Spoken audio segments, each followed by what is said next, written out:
गुजरात के अमरेली और भावनगर में इस वक्त जो हो रहा है उसने हर किसी को डरा दिया है। सिर्फ 2 दिन के भीतर शेरों ने 2 लोगों को अपना शिकार बना लिया और दोनों ही घटनाओं में एक बात कॉमन थी। शेरों ने उन लोगों पर हमला किया जो रात या सुबह के वक्त अकेले रास्ते पर थे और हालात ऐसे हैं कि अब लोग अकेले बाहर निकलने से कतरा रहे हैं।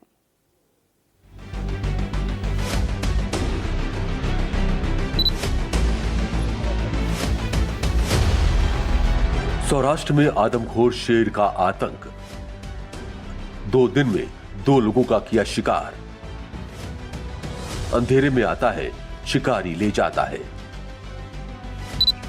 इसी आतंक के चलते सौराष्ट्र में लोग दहशत में जीने को मजबूर हैं, क्योंकि जंगल का शिकारी आदमखोर बन गया है। उसके मुंह इंसानों का खून लग गया है। इसलिए शेरों का झुंड रात के अंधेरे में शिकार करता है। वो आने जाने वाले लोगों पर नजर रखता है और फिर घनघोर काली रात में शिकार की तलाश में निकलता है। जंगल के रास्तों में जो भी इंसान अब शिकारी के सामने आता है, वो बेरहमी से शिकार करता है और फिर उसको जबड़े में दबाकर घसीट ले जाता है। ऐसा गुजरात के सौराष्ट्र के अलग अलग इलाकों में पिछले 48 घंटे में 2 बार हो चुका है।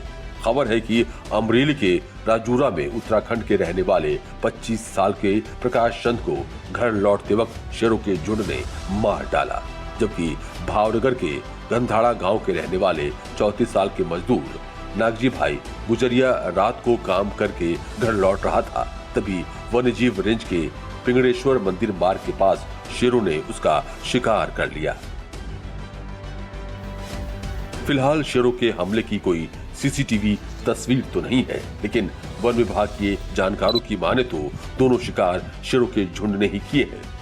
ऐसे में अब आदमखोर शेरों को पकड़ने के लिए प्रशासन एक्टिव हो गया है।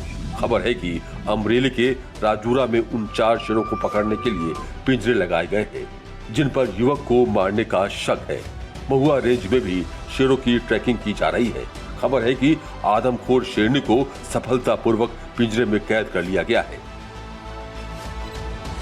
वैसे जिस तरह से शेरों ने शिकार किया है, उसकी तस्वीरें बहुत ही खौफनाक हैं, जिनको हम दिखा भी नहीं सकते। लेकिन उन तस्वीरों को देखने के बाद प्रशासन सतर्कता बरत रहा है।